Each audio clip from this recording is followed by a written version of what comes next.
Hello everyone, thank you for joining us today. My name is Madam and today we're going to be looking at forces. So we have a few learning objectives and that's to understand the two different types of forces, so contact and non-contact, and to be able to recall that weight in newtons is equal to mass in kilograms multiplied by gravitational field strength in newtons per kilograms. And then we also want to be able to understand the normal contact force. So if you're ready, let's get right into it. Now when students start looking at forces in detail at GCSE, they often get really scared or they're very confused by the actual force itself. Now, although we can't actually see the forces all around us acting on us and the world all around us, we can see the effects that those forces have. So forces really fall into one of two categories: contact and non-contact. Now that's kind of self-explanatory, but a contact force acts at the interface, so the point at where one object touches another object, and a non-contact force acts over a distance. So let's have a look at some examples of contact forces.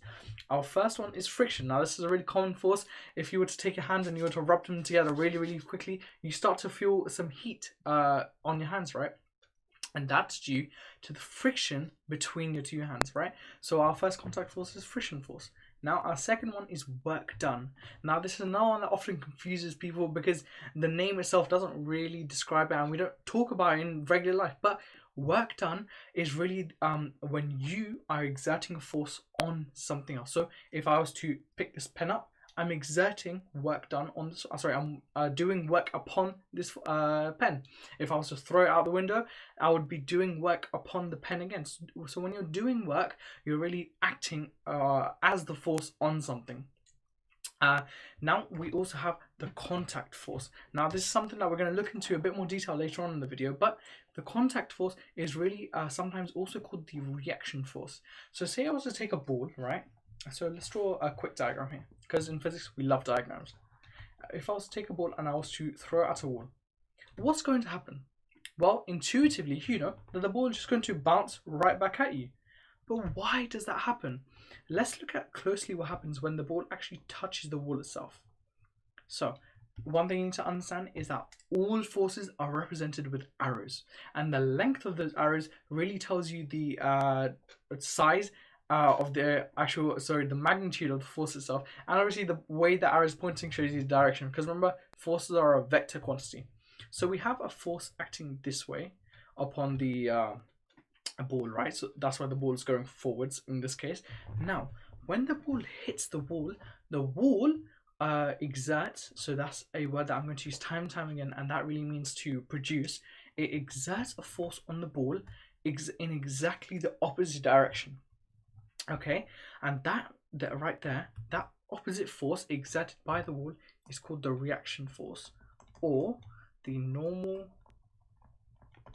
contact force.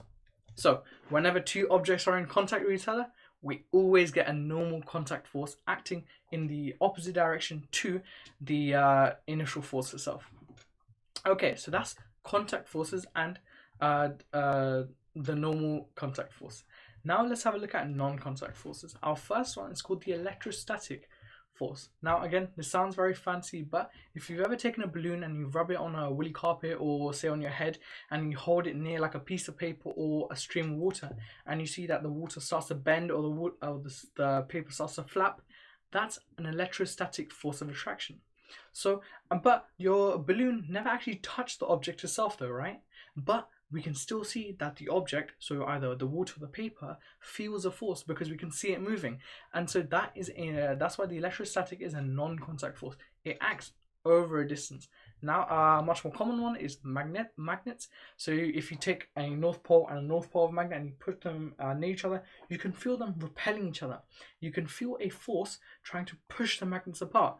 Again, that's a non-contact force because the magnets don't actually have to touch for that force to be felt. Then we also have gravitational force. Now this is where I can bring in our equation. Okay, so now let's have a look at the gravitational force. So I have here the apple and the tree, the famous story of how gravity was discovered, right? So the story goes that we had Sir Isaac Newton just chilling underneath the tree, and as he was chilling, an apple fell from the tree and hit him on the head. So most of us, we would have just shouted and shouted at the tree. He thought, oh, why did the apple fall downwards? Okay, and so what we really start to see here is the difference between weight and mass. Okay. So for the regular person, these two words mean exactly the same thing, but we're not regular people, we're physicists, so we'd like to have very clear definitions of what these two words mean. So we know that mass is just a scalar, okay? So and it's measured in kilograms. Okay, so this just really tells you about how much stuff there actually is in a certain space. Okay, so how much stuff is there in the space that I take up, how much stuff is there in the space that you take up, etc., etc. All of this tells us about our mass. Now, weight, however, tells you the force of gravity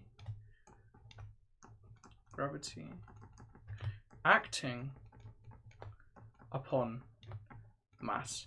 Now, we know that there's a force happening here, and forces are always vector quantities, and so weight is a vector, and specifically all types of force are measured in newtons. Not all vectors, but all forces, they're all measured in newtons. Okay, so that's our first fundamental difference between weight and mass.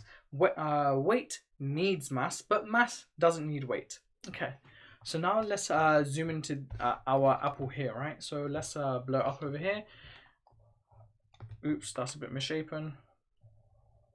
Okay, so we have our apple there. Now our apple has a mass, that's in kilograms.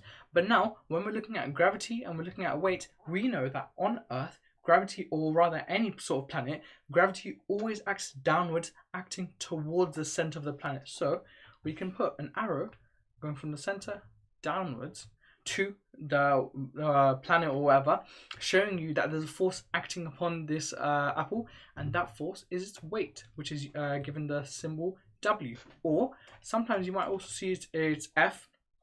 But if you know that it's, say, a falling object and the force is acting downwards, you know that it's weight pulling it downwards.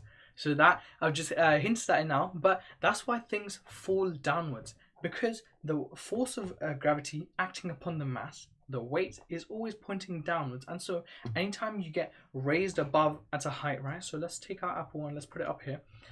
We have our apples, the only force acting upon the apple now is simply its weight downwards. And so the apple starts to accelerate downwards. We're going to have a look at this exact sort of acceleration downwards falling sort of example much later when we have a look at parachuting.